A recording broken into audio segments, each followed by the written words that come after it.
crazy!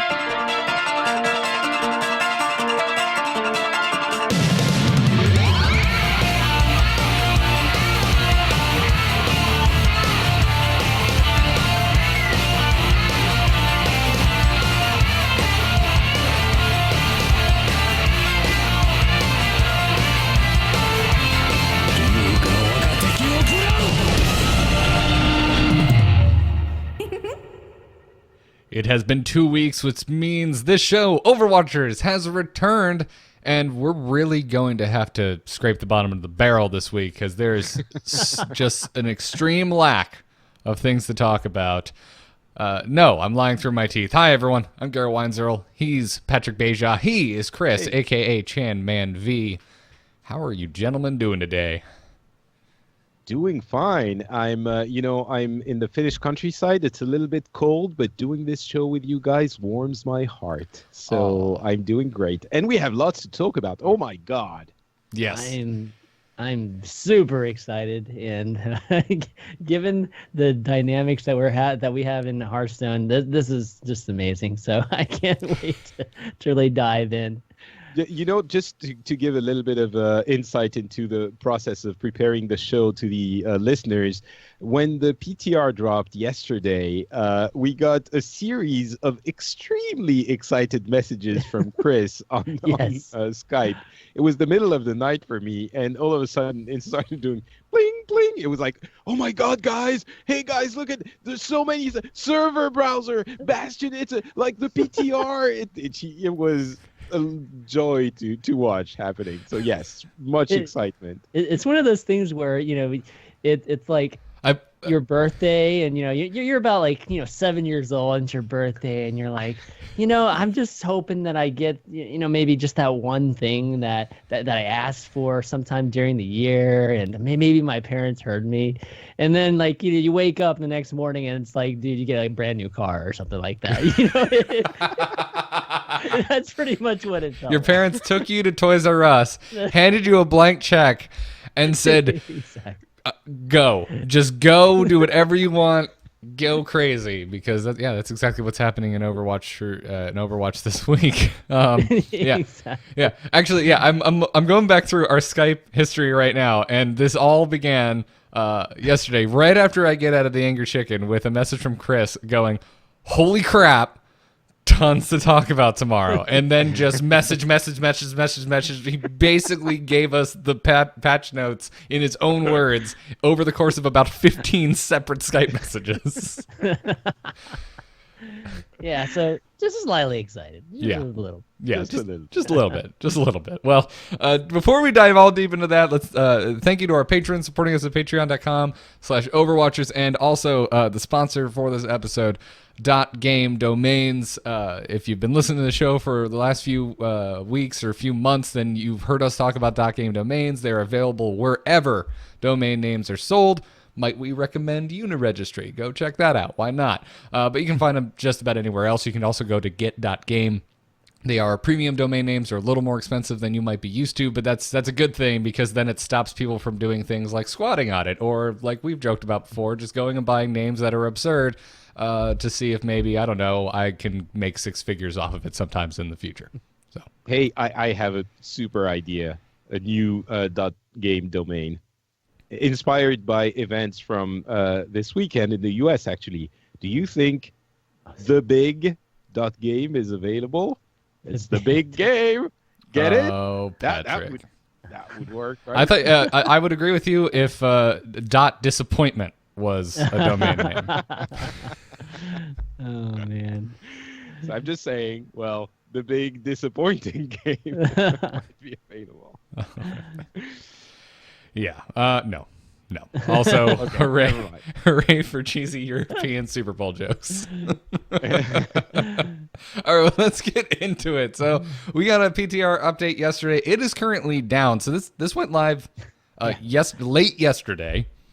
I have not had a chance to log in because I had a busy Tuesday night. I'm like, I'm going to get up early. It's going to be like Christmas morning. And instead, it was like Christmas morning if someone had somehow taken your presents down for maintenance. I don't know how you do that. You in your room. You can't even get out of your room. exactly.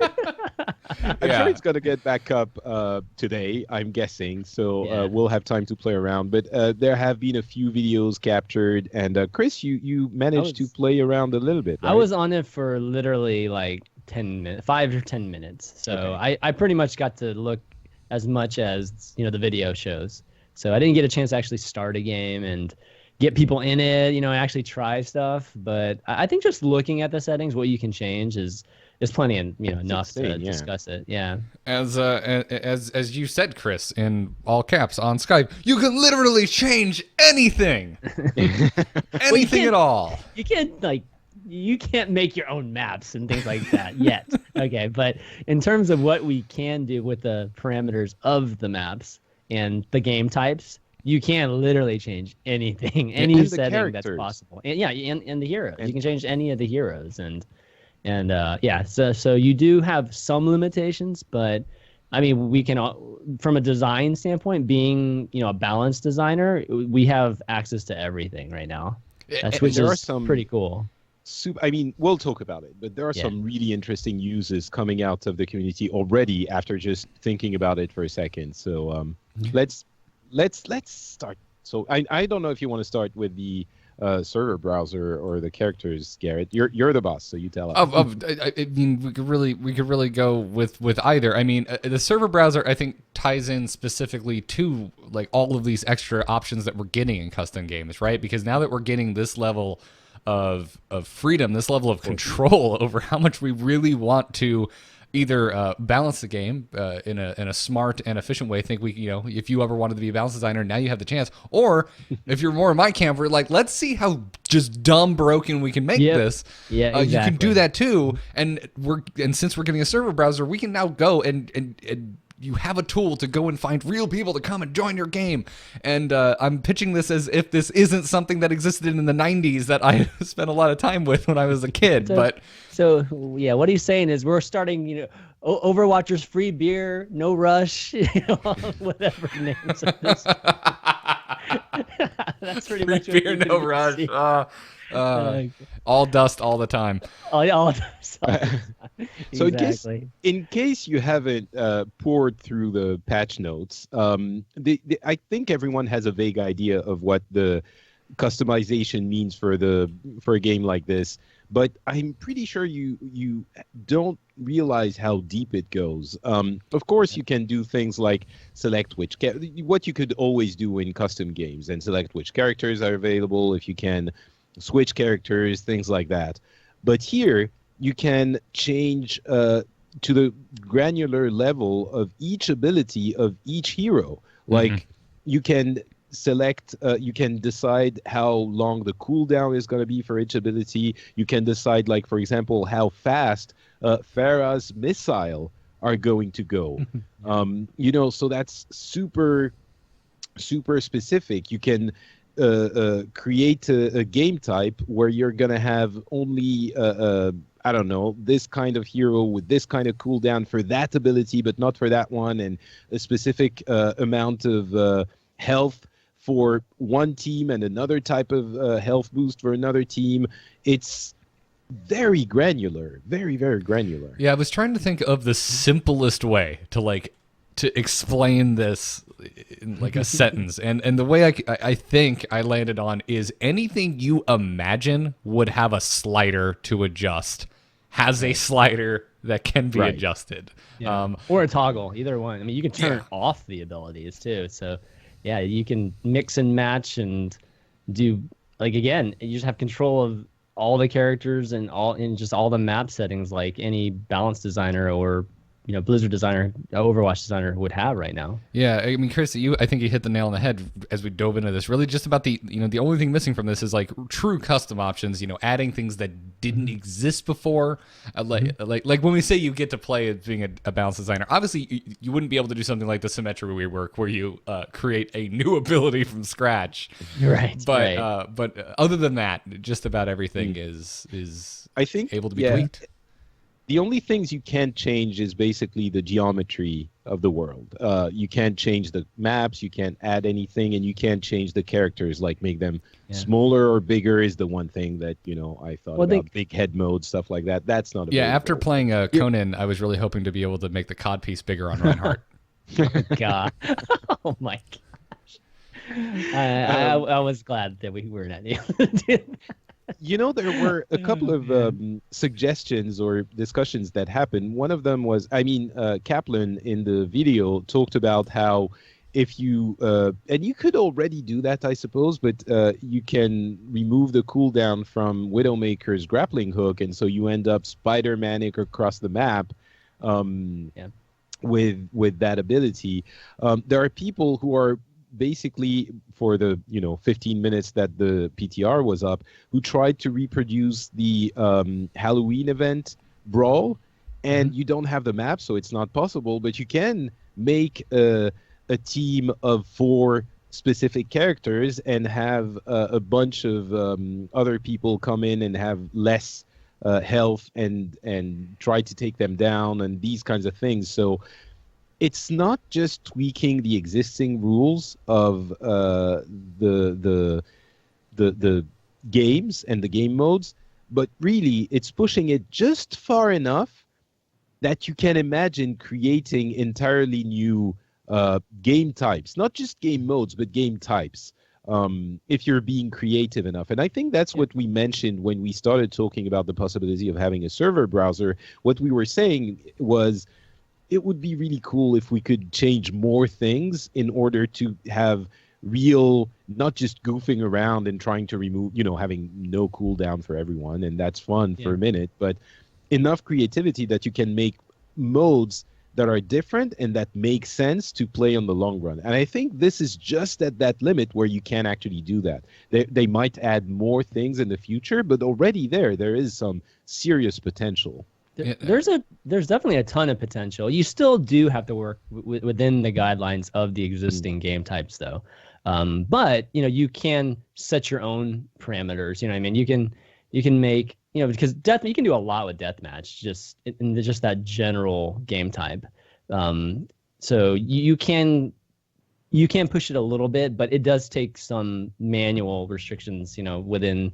I don't know, just verbally or whatever, amongst everybody else. And, even just the objective, right? Like you can't make up your own new objective for a game map, so there's a little bit of that, but that's not that unmanageable in terms of, trying to create a certain, game format. So in the future, maybe it will push to that, like I just literally optimal level where literally we can make up our own game formats and game modes as well as, our own maps. But this is, 8 out of 10, like literally step 8 out of 10, 10 steps, I think, in terms of being able to customize your own game modes. So this is fantastic. I already just want to, I want to get in there and make a game already where the payload speed is set as fast as it will go, and the team pushing the payload has to play nothing but Lucio's, and the team defending it plays nothing but Zarya's with their ultimates always ready. Oh, wow. That's okay. The goal is to speed rush the payload and to stop them from speed rushing it with an ability that makes them stay in place. That just sounds absurd to me. That's kind of clever. I didn't see where you were going at first, but so you need to keep them in place with your ultimate and to aim well enough that you're going to prevent them from being on the payload. And you have to talk to your teammates because you have to stagger those ultimates. But then they're already going to be on the payload, so you have to keep them there. And it's. I mean, the two that I've thought about just right off the bat is one. I want to create a Juggernaut type of game. A Juggernaut, I've already thought about basically King Kong kind of thing. So have Winston have like 100,000 health or something like that, and have it 1-on-6. So it's kind of like what's that game that's out there that's just Evolve. Yeah, it's kind of like Evolve. You make your own Evolve. Yeah. So it's like an Overwatch version of Evolve. And then another one I was thinking of would be, it's not really tug of war, but it'd be one of those things where you're pushing the payload, but the payload resets, like goes backwards super fast. So like if the defense caps it, I have to look. That's the one thing I wasn't sure about. Just moving backwards. You can affect the speed of the payload for sure. Right. It's just I'm pretty sure you can. I'm pretty sure the moving backwards is one of them too. That would surprise me if it wasn't, given that it's like there's literally everything. Is else. the speed one value? Does it affect both? Does it affect both the push speed and the return speed? I mean, they have to. They're obviously different things, right? Because the push speed right now is super slow. Push backward speed, right, is really slow on a constant timer, right? Well, yeah, I was wondering if it was linked to though, like if you change how fast it moves forward when you're on it, if it also changes how much it returns. I'm not 100% sure, but like it's like a proportion of it or anything. Right. Because if it's just a percentage increase, it could affect it in both aspects. Yeah, I'm hoping it's not, because the moving backward speed is what I'm most interested in, like, because it's one of those things where it just rewinds, so you actually have to, like, on offense, cap it. You have to get a team kill and be able to cap it at an interesting speed. So you can maybe create kind of this tug of war where only one side wins. It can win. So there's not like, a true tug of war where it's like, you can go all the way to the other side and you can win. You still are bound by the checkpoints, but I don't know. It's kind of cool. It's kind of different, right? Just a completely different type of experience when you're playing a payload map. Yeah, no, I completely agree. The other thing I like about this is obviously it's not nearly as robust as something like StarCraft 2's map editor or whatever. But you remember the early days of StarCraft, right? Like, people were unhappy with the map in terms of balance, so they just slightly tweaked official Blizzard maps, and in some cases they made their own, and that actually made it into competitive play. And I'm not saying this is going to happen in Overwatch, but it would be cool, like, if, say, we as a community decided, man, the payload, it just doesn't move fast enough. It's not fast enough for us. We could now make it slightly faster and start doing our own tournaments with that build. Yeah, so I think that's the two approaches people are, like, right off the bat. There's going to be one camp that's literally trying to build a better version, of the current meta, and it would be similar to like Starbow, like when in terms of StarCraft, right? Like it's just whatever. People are unhappy with the balance. They want to try something else, and maybe a way to give Blizzard ideas as to what to change on the ladder and just the Overwatch proper, right? Yeah. But then you have the other boat, which is I think kind of like us, literally trying to create brand new ideas and coming up with just something that's more of a derivative of the current Overwatch. Yeah, I wouldn't hesitate to use the word wacky. Wacky, yes. Or fun. I mean, that's what I'm looking for right now is something creative and unique, and I'm super excited about it. And this is the thing, like, I think some folks would be like, why are you just so excited about it? I mean, I even have, folks that I was talking to yesterday were just like, I'm just kind of, it's okay, but is it really that big a deal? I'm just going to be laddering anyways. And a lot of people, are going to be in that boat. But if you're the type that's going to, want to organize events or community events and really fun type of things for the community, I mean, this is like the perfect tool. This is the tool that allows organizers to put stuff together for the community, and just adds more for just maybe the pro scene as well as just the general Overwatch player community to be able to play in these kind of fun, not only custom games, but maybe even possibly events, over the weekend or whatever. So far there hasn't really been anything that we could do. Like 1v1, 3v3. I definitely have thought about it a few times, but it just wasn't very interesting because we couldn't tweak very much. There was just one map that was more experimental than anything else for Blizzard so far. It wasn't meant to be balanced or anything, for those game formats. But that's about all we had, and so it was very forced to have to do that. At least I felt like it was forced. But with this, it's like I feel like I can add something. I can try things and see what the community thinks about this, and you can totally experiment until you get something good. Yeah, no, you're absolutely right. And also, it is just fun. Like, I think you hit the nail on the head. This brings with it stuff for, I think, every just kind of lover of Overwatch, whether you are hardcore, whether you are just in it for fun. And that's cool that they've managed to, I don't know, seize that, because that doesn't always happen. A lot of times things get added to the game and you're like, oh, this is definitely for this section of gamer, and this is definitely for that section of gamer. Right. I think this is for everybody. Yeah, and it's pretty amazing how much content we're getting. I mean, the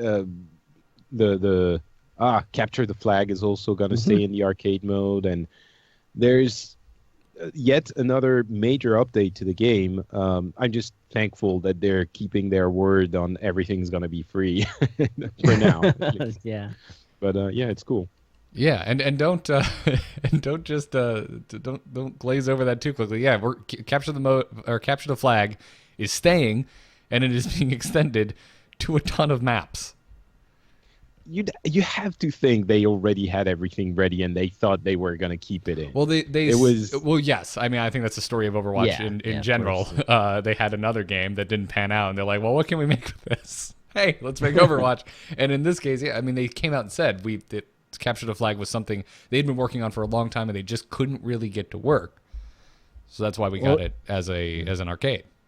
Yeah, so it's not going to be in the rotation for quick play or competitive, though. It's only in the arcade. It's just going to stay in the arcade. Correct. Yeah, it's just going to stay in the arcade, and they added maps to it. So basically, every King of the Hill map is a Capture the Flag map at this point, and they probably had it to begin with, but of course, Lijiang matched the event really perfectly, so that's why they introduced Capture the Rooster in that fashion. But I'm excited to get a chance to play some. I think that Ilios. Well, I think Ilios. I'm really excited to play Ilios Ruins. Maybe not the other two maps, but I think Ilios Ruins is designed to be a very good Capture the Flag type of map. So that one is a particular one that I can't wait to try out. Maybe some of the Oasis ones are pretty decent too. But yeah, I think there's a pretty good match there, and we'll see what they do with the beginning of the maps too, because that's the big difference, right, with Lijiang Towers, that they added that extra starting spawn far back a little. Exactly. So we'll see if they do the same thing with these maps. Yeah, I'm still not a huge fan of Capture the Flag. Yeah, me either. Yeah. But yeah, it was a little bit better when I did my games the second time around, for the second week, to get all of the loot boxes and stuff. But yeah, it wasn't super enjoyable. But people had learned a little bit more how to play the match. So at least when things didn't work out, people understood why. So maybe, but yeah, I'm still not entirely sold on the mode. Just with even though I agree with you, Chris, I'm sure this stuff was, these were laying around. They just needed to be added. That being said, this sets the precedent for holiday arcade events becoming more permanent additions. So more PvE co-op coming more on a permanent basis, please. Thank you. The Halloween one was amazing. Yeah, right. Exactly. I wonder if we can create just kind of PvE. I mean, obviously people are trying to create the Halloween one with the custom settings or custom game. I wonder if we can figure out some AIs too, just like using the AI. I've never played on the crazy hardest AI in the game. Have you guys tried it before? Like, no. Is there an insane? I know there's a hard, a medium, and an easy, because my kids used to play that. That's it. That's it. Okay. So hard's actually not that bad. I definitely played against hard before, but it's good, against folks like us. But for pros, I think hard is probably pretty easy for them to kill. So I kind of wish there wasn't insane. That would be pretty fun to set up some kind of PvE, against the AI, with some kind of custom settings. Yeah, if you're trying to remake the PvE co-op too, we're going to need settings to do dramatic zoom-ins and add font and voiceover. If we're really going for it, I'm just putting that out there. Wow, can you imagine? It's Overwatch Studios. That would be amazing. You can pay an extra $9 a month or $10 a month to be able to customize some of those things. I would do some really dumb things in there, specifically with just shrill, horrendous, unlistenable voiceovers. So, well, continuing on with the PTR, because we're not even close to done. There are a ton of hero updates. Not going to go through all of them, but I think we should definitely start with Bastion. It's been the talk for over a week now, because we knew these Bastion changes were coming. What do you guys think? I mean, overall, I'm not know how to summarize it quickly, so let me just go through it rather fast. Deploying into sentry mode has been decreased by half a second. It was 1.5 seconds. It's down to 1 full second, as my buddy Jeezy Bob would say. That's more than you think. That's 33.3 repeating, of course, percent taken off of his deploy time between modes. Bullet spread has been increased by 50% while in sentry mode. Bullet spread is always at maximum. It doesn't. This is not. There's not a wind up as the weapon is fired. It's just full spread the second you start pulling the trigger. Magazine size has been increased by 100.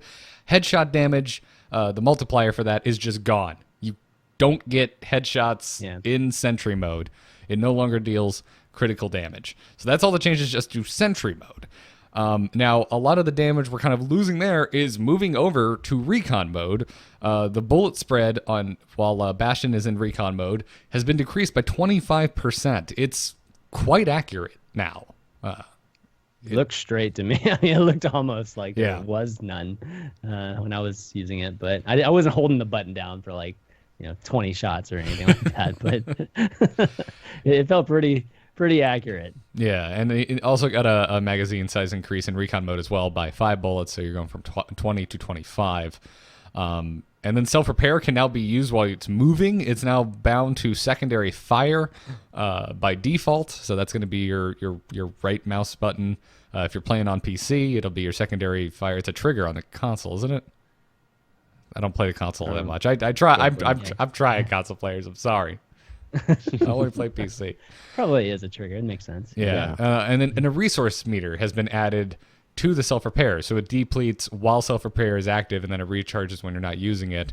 And also it's no longer interrupted by taking damage, which I think is super cool. So you can just be, it's analogous to being a druid in any PvP in any World of Warcraft experience of your life. You can just run around and heal and make everyone angry.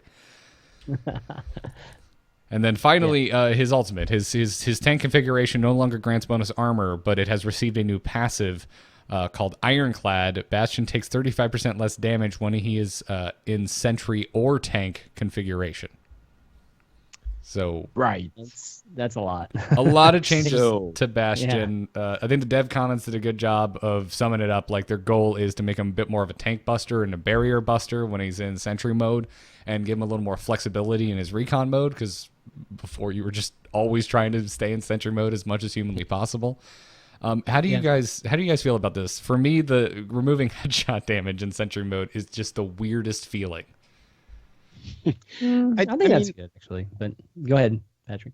Yeah, I think the result of this, and tell me if I'm wrong because you're better at the game, Chris, but it seems to me like it's going to be in sentry mode, he's going to be a lot less of a threat for characters that can deal with him from far away. So he's also going to be a lot less frustrating for new players, because you get Pharah or a sniper, and if you're far enough away, there is no way that Bastion is going to kill you. So you can easily deal with him and easily counter him if he's just a beginner, noob Bastion player who just sits there and shoots at everything around him. But as they say in the notes, for bigger targets, which are going to eat almost every bullet of that increased spread, it's going to be a huge threat. That means, as they say, for the shields, for Reinhardt, like anytime you're going to have a big target, you pull out Bastion, and he's going to be a real problem if he's not countered. Mm-hmm. So I think that's a super elegant solution to the issue of giving Bastion a niche role, but keeping him viable somehow. And the increased power in recon mode, which, not only is he more precise and does he have more bullets, but also he can move around and repair when he's being threatened. Mm-hmm. It makes him an actual playable character when he's in recon mode. So he still feels like Bastion 100%. These changes don't make him, they're not even, I would argue, not as big as Symmetra's changes were when she was reworked. He still absolutely feels like he did, like the design intent is there. But the tweaks are big enough that I mean, we have to get our hands on him, obviously, but I think it might work. It might make him, especially in a tank-heavy meta, a valuable counter to 2 or 3 tanks. You might be able, if you keep them at bay, you might be able to deal with them with Bastion. Yeah, I think you're absolutely right with all those points, and Intention was to break this meta or this tank meta a bit more, but I think that was already changing. You know, like they're making changes to Ana, they're making changes to Diva, and we are starting to see people switching off of it. You know, some even at the pro level, you're starting to see dive comps a bit more. You know, you're starting to see more DPS variety, and I think these changes weren't necessary. You know, I don't think it was specifically necessary if it was, you know, trying to change that meta. If anything, for me, is like I felt like they wanted to make Bastion just more viable, more played, just because, you know, it just hasn't really been being played very much, even though I feel like it's been very close to viable, and even some pros would just pull it out. Like we've seen C9 pull it out before on Ilios, you know, like at the very first push, or you know, over the weekend we saw like one of the Korean teams use it really quickly on Nimbani, like which people haven't done in a long time either. So it's been very close, and honestly, like even what it was before, it was a tank buster. It's just people just didn't use him because they felt like they could just use the tanks, you know, just the tanks instead, right? It's just easier to play that kind of style instead of a little bit more risky style with Bastion. But in terms of function, he was already good at killing Reinhardt's shields and really just eating, you know, mowing down tanks. So I don't think that they necessarily need to do that. So a lot of these things, like the recon, the biggest thing is the recon, right? He's essentially going to be like Soldier, like very similar to Soldier, and in some ways better than Soldier because of the Sentry mode and because of the ultimate. I think the ultimate is more impactful when it comes to team fights. We all know, and we've just been tanked and just like blow up. You know, it's like you can't survive tank shots. You know, where Soldier you can hide right from his visor and things like that. So yeah, I'm actually afraid it's going to, you know, possibly just replace Soldier in a way, and you know, I don't think that was, you know, necessary. And also, like, I've always just felt that Bastion is a little bit of a double-edged sword, but for the most part, I feel like he was the entry-level character. You know, when people first get into Overwatch, who do they choose? You know, they'll probably choose Soldier because it's very similar to other shooting games, you know, FPS games, or they would noob to this type of genre completely. They'd just choose Bastion because it's such a good feeling, right? Whenever you're in Sentry and you're just mowing down people with the turrets. And I actually liked that. I liked that it was in that position, and was completely okay that it wasn't being played at a large volume at the highest ranks or anything like that. I get that to a certain degree. I still like Bastion, but I agree with you for a different reason. But the reason I kind of like that he never saw play is when he did see pro play, it was a big deal. Like when Bastion would get picked and come into a pro game, you got excited because it didn't happen that often, and also you finally got to see a pro play Bastion, which is very squirrely, very high movement. They're not just sitting in sentry mode in the same space for the whole game, which is what you see newer players doing. So these changes make me kind of excited because I think it's definitely pushing people towards that type of play. It's definitely going to reward you if you play a much more mobile version of Bastion, because suddenly when you are in recon mode, you're not completely useless. You're actually very deadly, and you can heal while moving. Granted, not while also firing, but still. I mean, like you said, Chris, there's a lot of analogies here to Soldier 76, and in some ways he excels more so, I think, than Soldier. In other ways, not so much. I mean, he doesn't have a rocket like Soldier does, but the fact that, you know, when you're Soldier and you need to retreat and heal up, you need to, you know, stand relatively still in your circle of healing. Whereas when Bastion needs to retreat and heal up, he can start healing the second he starts retreating, which is a big deal to me, I think. But with what you're saying, Chris, I sort of wonder how efficient these changes are going to be, because if you're right that he already did what he's supposed to do, being a tank buster, that he's not going to do better. And the effect that he's not going to be useless, as you were saying, Garrett, in recon mode. But really, you can move around and heal as you're moving. But if you need to heal, it's probably because someone is on your ass and shooting you. And they're not going to stop just because you're moving around and healing. So how much more survivable is he becoming? Or do you have to, like, just, I don't know, when you're in recon mode, like run in the middle of your teammates and hope that they take care of whoever's harassing you? Or I don't. You're seeding doubt in my mind. I'm not sure now anymore. It's better. It's just like, it's not like this, like you said with Symmetra. It's not like a giant upgrade to him. It definitely is an incremental upgrade to him. Okay. The armor is huge, like the Ironclad. Because you usually take the most damage when you're switching out of Sentry to Recon. You'll get hit by that Farah rocket, or you'll be tagged by Soldier, getting you while you're switching out for that second and a half. So you taking 35% less damage during that moment will give you a much more survivability just generally, because most of the time, at least when I kill him, it literally is somewhere in that 1 to 2 second range of when he was in Sentry mode versus chasing down and moving Bastion. That usually doesn't happen very often unless I get super lucky. I run into him when I'm Tracer or something like that. So that Ironclad, I think, is a great passive for kind of bridging that or making it different. Making him feel considerably more survivable. And then the self repair is obviously, that's going to be great.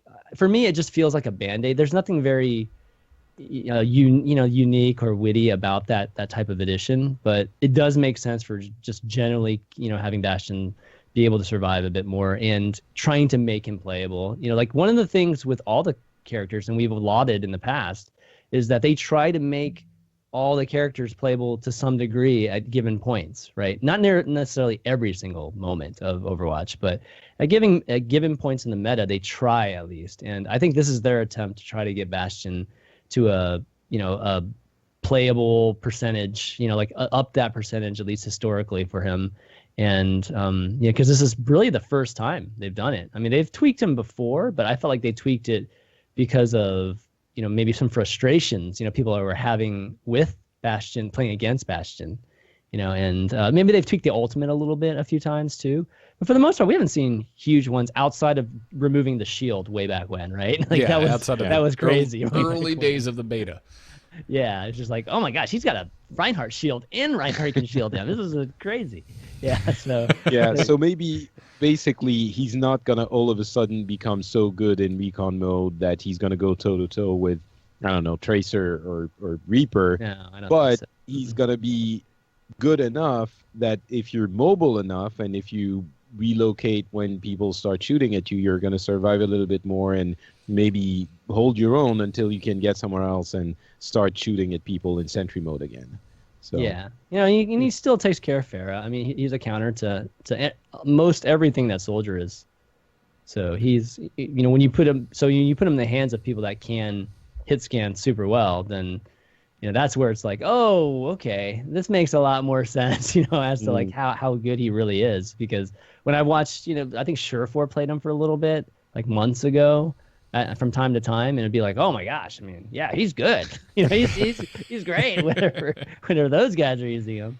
But I think maybe this is to help, just the overall play percentage for him, for Bastion. Yeah, and the other thing too is that he's so darn self-sufficient now. I don't think he's going to become a backliner, but the fact that your supports don't really need to worry about him, he can kind of really own the high ground. If he wants to move in between multiple locations on the high ground, he can do that on him, by himself. Like you said, Chris, like as you're like, oh shoot, Farah found me. As you're transforming out to run away, you're probably going to survive it because of Ironclad. And as you're moving to a new location, you're healing while you're doing it. There's very little downtime. Well, and also you don't have to play Mercy. You could actually just run Ana as your primary healer with him, and he could be on high ground like you said, and Ana just has to pop him from below, or you don't actually need that pocket heal. Yeah. It's still great. Don't get me wrong. Like pocket damage and pocket heal is awesome for Bastion, but it was a necessity before. Like he just couldn't survive just going from Sentry to Recon when he was being popped. You'd have to have a Reinhardt and a Mercy, just to adequately defend him consistently. Some people would just have the Bastion do his own thing, and sometimes it's awesome actually whenever you have a Bastion that really, really knows what he's doing. But for the most part, you felt composition-wise you had to support the Bastion. Yeah. Well, speaking of Mercy, she received quite a few changes as well. Yeah, the big one is on Resurrect. When she is performing said resurrection, Mercy and all the allies being revived are temporarily invulnerable. So the allies were already invulnerable. That moment where they're all like yellow and Right. shiny. Yeah. But now she benefits from that as well, and that's the main change. I, I know that numbers-wise, she's not being used a whole lot, and she's not as amazing as some people think she is. But at my level of play, she is becoming a real problem because she's so slippery that you can never really kill her. You can only make her retreat, and she already starts healing after 1 second after the patch from a couple of months ago. And now she's also never gonna die when she. I understand why they do it, why they're doing this, because it is definitely, until now, it was basically a suicide mission when you would go and resurrect people. You would just jump in, yell your thing, and die, and that was usually what would happen. But now, she's never gonna die. I just, and if you're in the middle of a firefight, she's gonna get her ultimate back up in like 30 seconds and do it again, and like, I wonder. I know intellectually that it's not going to change in the whole thing, but emotionally I'm like, holy crap, that's going to make Mercy a huge problem. But yeah, it'll just make you have to focus on killing Mercy, even when like you have to whenever the team's alive already. So that's just going to have to continue into that moment too. But yeah, I think generally it's actually really great for Mercy. And might give her a chance to double, like resurrect again with that same life, and that's huge because normally she does it, she dies, and then there's like 20 seconds before she can actually charge her ult again, and that's pretty big when it comes to the average resurrection time. How long it takes for her to actually get it and how long for her to pull it off. So I think it'll affect that number greatly. I'd be curious to see because obviously we can't figure that out ourselves, but it'd be good. Definitely great. Yeah, you're absolutely. That was the big downside, right, Chris? Was the time lost after you die after using your ult. Totally. So that downside is pretty much gone now. I mean, unless I don't know, your positioning could still be extremely unfavorable, I guess. Like imagine you do the res and all your tanks are behind you and you're in front. I mean, you'll probably still die in that scenario, but you'd have to try pretty hard to die. I don't know, because you become targetable again when everyone else around you is targetable. So it's very easy for you to turn around and press shift and whoosh to someone. You can in the fly to backline. people much better. Again, I'm sure that will be happening at your league, Patrick, but and probably mine. But there's plenty of ways to deal with that, right? That you can stun heroes in Overwatch. Yeah. There's counter ults to this. Zarya's is great whenever there's a res because you just force them all together and kill them again. I mean, there's ways to deal with it. I think I'm not worried about higher level players. I'm worried about. I mean, every rank has characters that are problematic for people to deal with at that rank, and you need to learn how to deal with them in order to keep progressing. But I'm definitely talking about gold-ish. Oh no, and what I'm saying is play the hero that corrects that issue at your level. If damage is the issue, play Zenyatta. If this Mercy getting away is an issue, stunner as McCree. Play a backliner like Tracer. I mean, there's. I mean, if you want to kill Mercy, you will still kill Mercy. If that's the focus.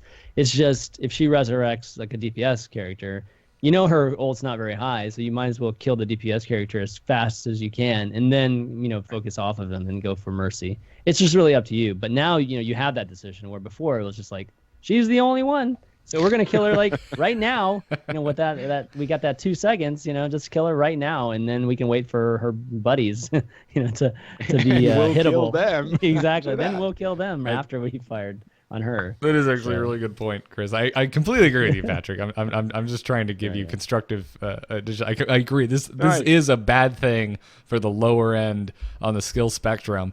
But Chris, you make a good point. Before there was just no decision to be made; it was made for you, right. and now there is a decision to be made. So it was like, oh, guess who's yelling that heroes never die? Hey guys, look around, he's there. All right, there you go. She's not anymore. Yeah, they do need to change that VO though. It needs to be heroes and I never die. Yeah. She also got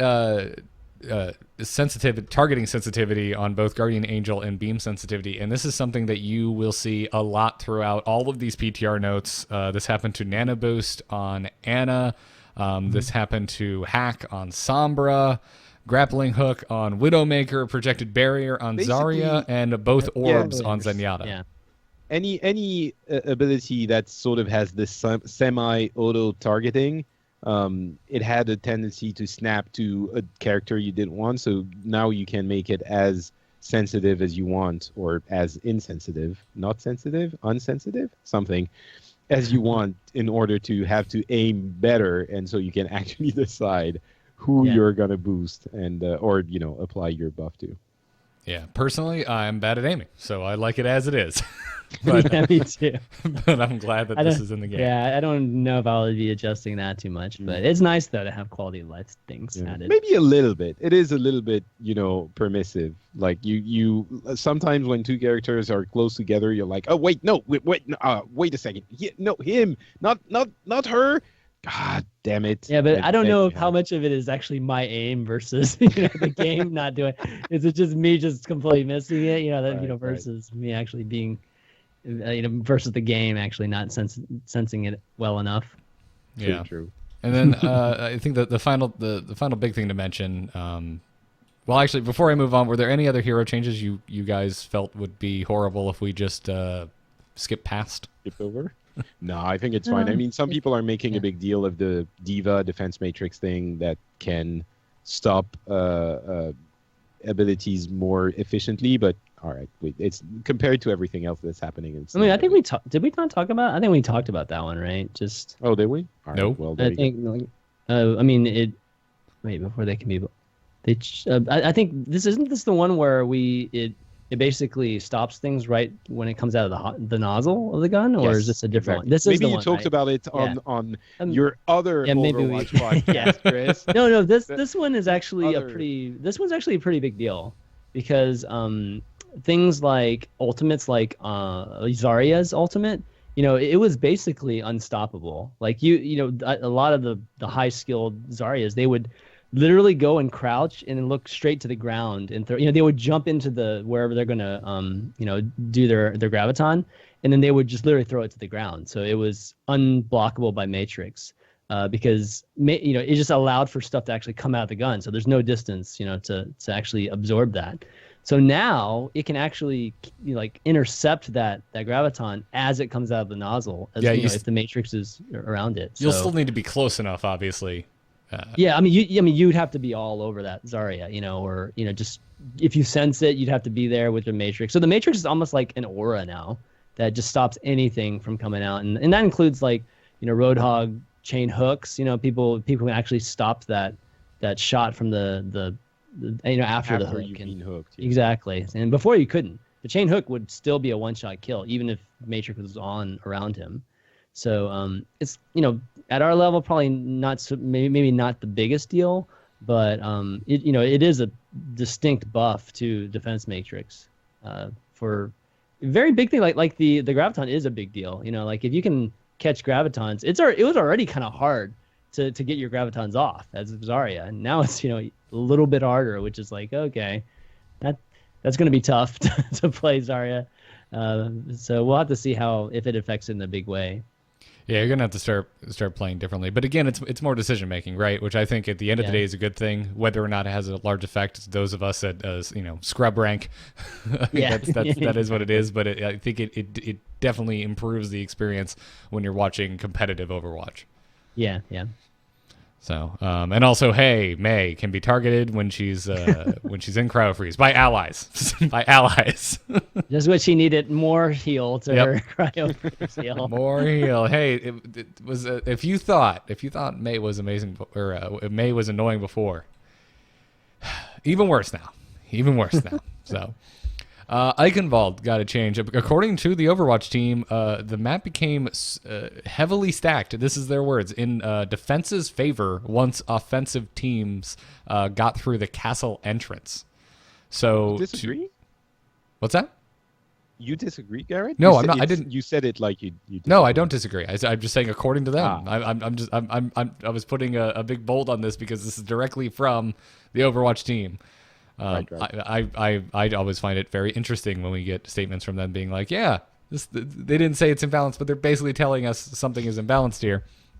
A lot of times they kind of beat around the bush in their wording. So it's cool to hear this, and they're attempting to fix it by making it so that a second gate no longer closes after the payload passes through the castle doors. Instead, now rubble from the damaged doorway is going to partially block the entrance. So basically, you can still go through that huge entrance in the castle on top of the two little tiny passageways on the sides. Right. You have more options as far as how you're going to be entering the castle when you're on offense. Right. Yeah. Should help. I hope. I think the choke was so much farther back, though. Basically, very close to the end of the payload's route. That I'm not sure how much this is going to affect it, but it's going to affect it somewhat, at least. So yeah, we'll have to see. Yeah, I guess that extra second or two, seemed to be. It's obviously pretty close to balance. So, but they obviously thought that maybe a second or two makes a difference, because that's the only. I see that as the only difference. Having a direct route, right? Direct shot to get to that payload when it's towards the end. And because that item evolved one, that's a little bit like the Hanamura's and things. Like the spawn is pretty close on defense. It's not the closest, but it is significantly closer. And it's one of those things where if you just delay a little bit on defense, your entire team can get there pretty quickly. So maybe this helps that. I didn't really feel like there was that much of a problem, but at least when I play Akenval, I don't usually get frustrated at that on that map like I do with Hanamura or Volskaya. Yeah. This is interesting. I just saw this, obviously, and I guess it's not live on the PTR, but a model has been pulled out of the PTR files of Numbani's payload with the glass being broken. So we're thinking at some point this will actually go live and it will be an Easter egg for Doomfist. Yeah, so. That might be. For those who don't remember, on Numbani, the payload you're transporting or you're accompanying is a glass enclosure for Doomfist's gauntlet from the original introduction CG movie. Yeah. So if it's broken, then maybe something's happening. So, but at the same time, if it's out of the thing, you're not going to be carrying it with the payload. Like the mission on Numbani becomes ridiculous if it's not on the gauntlet isn't in there anymore. So I don't know. I guess we'll see. But it seems like they might start to tease Doomfist. They should put something else in there that's of value, like peanut butter and bananas for Winston. Yeah. We also got some word from the Overwatch team on how much they really don't want players using mouse and keyboard setups on Overwatch on console. This comes from a Polygon article, and to which I reply, "This should be news to nobody. How is anyone actually surprised that they really don't want you using keyboard and mouse on consoles? That's really unfair." There are people who apparently are upset about this because. And the thing is, if you've never been on console, obviously, if you use a mouse and keyboard, some consoles allow it. Some manufacturers have to hack around to make it possible. Well, right now, neither the PS4 or the Xbox One actually natively support that. So you're having to do some workaround. I thought Sony allowed it on the PS4, supported it. Not maybe. Not any. If that's true, not in a way that I think you can normally control Overwatch with it. I think you have to use certain like converters to actually get it to function with Overwatch. I'm not maybe, but I mean, either way, whether or not it's officially supported, like 90% of the people who are going to be playing are going to have a controller. And if all of a sudden you pay $100, you get a mouse and keyboard, and your ability to play the game is like multiplied by 2 or 3, of course it's not fair. What are you like? How can you argue that it should be allowed? It's like literally getting something that will make you play better, not even better, that will make it more easy for you to win than the vast majority of the rest of the population. I don't understand how someone could defend this for the game. It makes it incredibly imbalanced. If this starts happening, then if you're playing anything other than just fun quick play where you don't care if you're going to lose, then it means it's mandatory for you to get a mouse and keyboard. Because you're at such a disadvantage. If you don't, then it doesn't make sense. So I don't understand how you could be against, forbidding the mouse and keyboard setup. I feel you triggering so many console people right now. No, well, that's the reality, though. I agree with you, though. I totally do. No, it's just you're always going to be better on mouse and keyboard. The movements, the speed of 180s, and all those things, right, are going to be better. So of course you can't allow that. It's just going to be just definitely or just unfair just to those folks, that the majority of those folks, and that's just going to cause people to be upset too. So I don't know how they're going to do it exactly, because again, like, these are all workarounds that people are using. It's not native, there's no native support for both the consoles. Well, that was kind of the funny part about this article, was it was like, that was my question at the end, because I read it and I'm like, well, this just kind of seems like them going, guys, seriously, stop. Like, that's about as far as it went. Stop hacking our game. I mean, yeah, because what are you going to do? Like, the knock's going to be at your door, and like the Blizzard keyboard Gestapo is going to show up and be like, we've come for your keyboard and your mouse. Thank you. Have a nice day. That's as far as it goes. And even in the article itself, though, at the very end, they say here, they said that, quote, the folks at Blizzard said that they will change their tune about keyboards if console makers ever introduce support for them out of the box. So there you go right there. Blizzard say they wouldn't mind if that was a native thing you could do without workarounds on the PS4 and on the Xbox One. Can you imagine, though, if it was out of the box? Like, if all those consoles did come with keyboard and mouse? I can. It would suck. I like playing on my... at that point, you can say, let's just have cross-platform at this point, at that point, right? And then we would actually have a melding of both, communities, or basically. Yeah, I don't know. It's weird, right? And it's hard not to talk about it. Like, it's hard for me not to talk about this and not sound like a privileged jackass, because there's totally players out there, right, where a console, that's their only way to play. Like, either you can't afford it, you might be younger, and like, when I was younger, I got one console and that was it, and I was lucky if it was within the first 3 years of that console coming out. That was me. Now I'm an adult. I can spend my money however the hell I want. So I have every console. I have a PC gaming rig, so it doesn't matter. So for me personally, consoles are about relaxing on the couch with my controller. I've tried playing with mouse and keyboard. It's awful. I don't want to play with a mouse and keyboard on my couch. It's the whole point. And I personally really like that Blizzard balances Overwatch on the console separately from Overwatch on the PC. I think that's supremely smart, and preserves what I would personally would prefer from a console experience. Now, I'm not saying that is the case for everyone. Like I said, it might be your only way to play, and I totally understand that you would like to play it with a mouse and keyboard. But at the end of the day, it really is just unfair, because I'm sure a vast majority of console players, are playing on there with a controller, like they always have, and it just really is grossly unfair to be playing against someone with a mouse and keyboard who is using a controller. I don't see how they could ever allow it, even if it does, I mean, they're not going to include the mouse and keyboard into the box when you buy the console. So that's I don't know. It's worth entertaining. Yeah. So even if they do support it at some point in the future, all of them, you still have, again, 90% of the population which doesn't have that. So and even if you do better with a mouse and keyboard, and you feel good for like having something, it's like, putting fish in a barrel and shooting them with a shotgun, and you're like, look, I managed to get some fish. You're like, what are you? That has no value. It doesn't show any kind of skill. There are a lot of people that enjoy doing that. You'd be surprised. I'm sure they do, but I don't think it should be encouraged. Yeah, I feel like I did a pretty good job of trying to include everyone's concerns, and Patrick is just like, your opinion is wrong. No, because I really think it's not a matter of, no matter how you look at it, you're still going to have an advantage over an immense majority of the people playing. I don't see how you might want to do it. I understand this.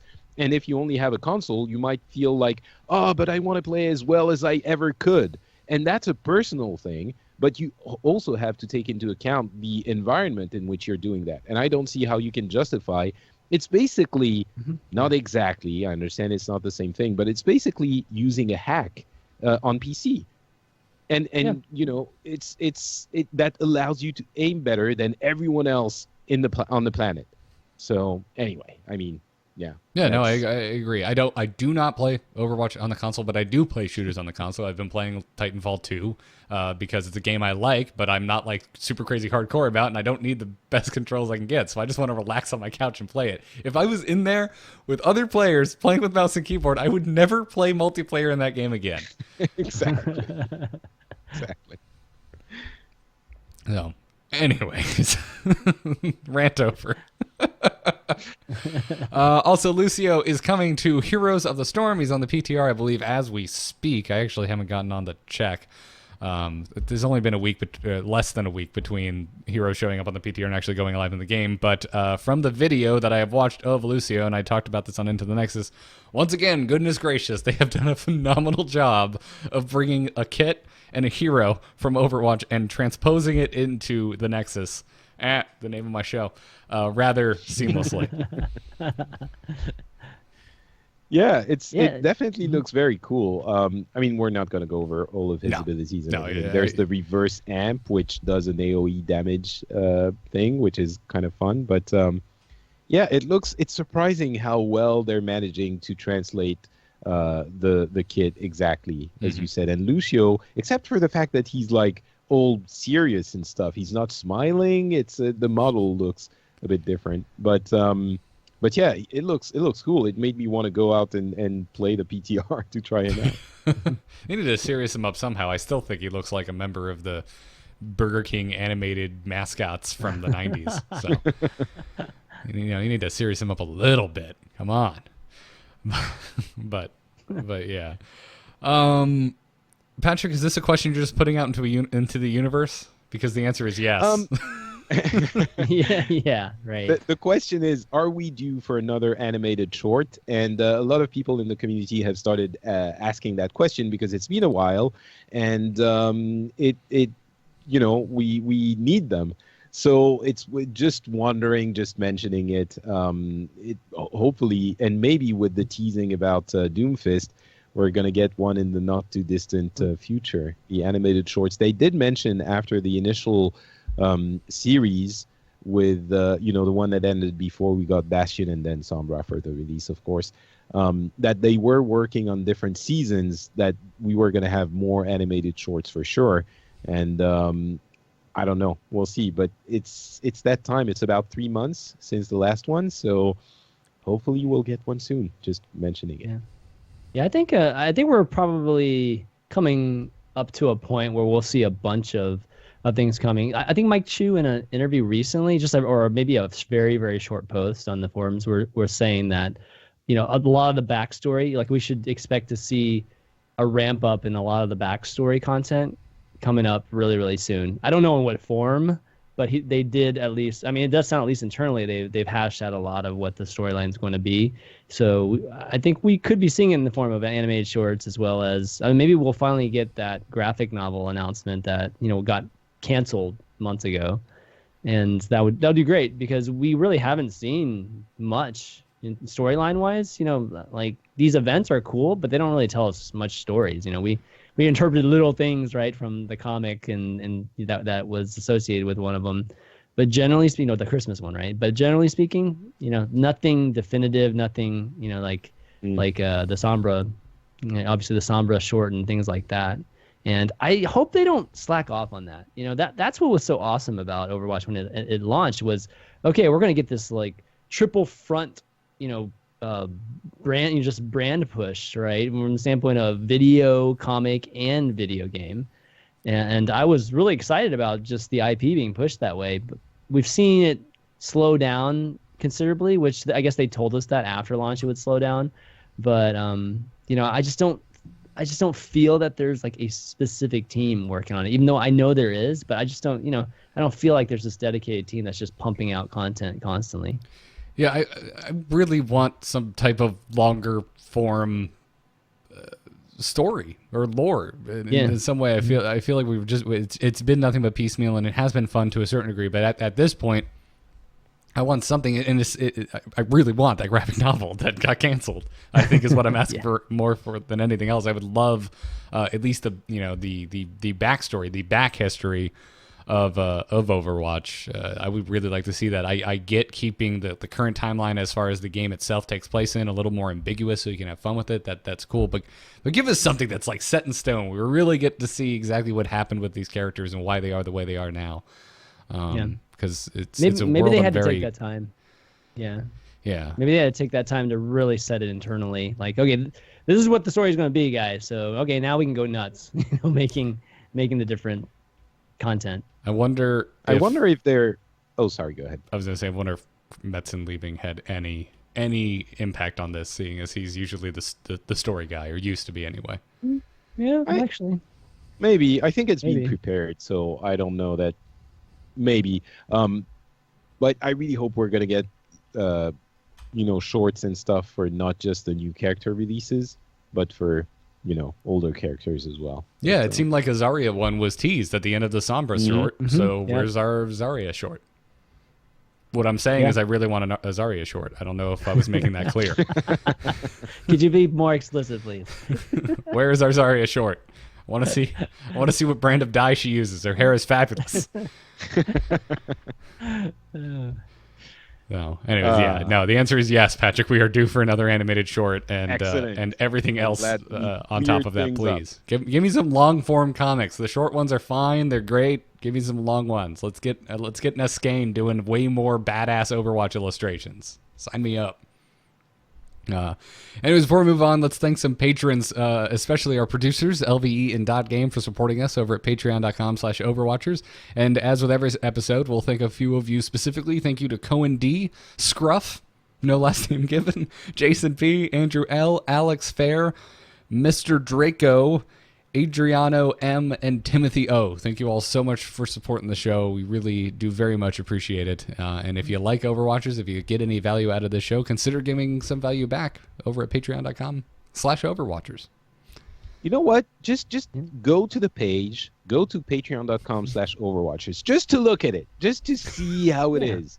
Just check it out. It's pretty, we promise. Maybe hover your mouse around the Become a Patron button. And decide at that point. Don't decide now. You don't have to decide now. Just go to the page, look at the button, and then decide. Yeah. Patreon.com/Overwatchers. You will probably not regret it. Guaranteed. You will probably walk away $1, $2, $3, maybe $4 poorer. That's okay. Exactly. That's okay. And I mean, if you guys want to see us every week, I mean, you guys can make that happen by going to that page and checking it out. The power is in your hands. Exactly. That sounds like a Nintendo. You are Overwatchers. Yeah. Yeah. All right, Patrick, again, I'm going to make reference to a note no one can see. You promised this is relevant, so I'm going to let you just lead into this because I don't know how to set it up.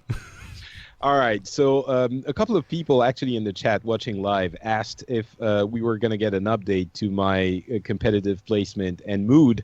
And yes, and that's now. So I was getting a little bit soured on competitive in Overwatch. I'm going to keep it short. Don't worry. I was getting soured. I was getting, a little bit annoyed, and I was only seeing the bad things when they happened and not really enjoying the good things when they happened. And I talked about this with Scott on the Instance and other podcasts I do usually about World of Warcraft. So if you want the entire discussion, you can go listen to that. But the skinny is, I decided I was going to stop playing competitive for a little bit, go to quick play. And it turned out that I was also soured on quick play.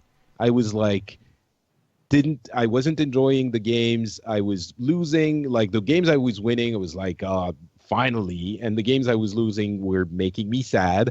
So I decided, all right, let's just put Overwatch aside for a little bit and go play Heroes, in which I really don't care about Heroes all that much. I'm just going to do my placement matches and it's going to be fine because I don't care. I'm not emotionally involved in the game. Did my placement matches, won 3, lost 7 in a row after that. If I didn't get before, I started carrying at that point, I can tell you. And so it wasn't really fun either. So I think what I decided was that I was probably a little bit too involved in this whole competitive aspect, and I was in danger of getting frustrated, period, with both of those games, which I really love. And of course, as you know, I absolutely do still love Overwatch, but I decided to take a break, like a complete full break, and I haven't really played for, not really. I haven't played for about a week. I'm probably going to start playing again shortly, especially with the PTR being up. I want to go try that out. But it was just a decision of, this is getting silly. It's probably time to take a little bit of, to take a couple of steps back, because if I'm not enjoying it anymore, then I shouldn't be doing it. So anyway, that was the where I was at last week, and it did work out.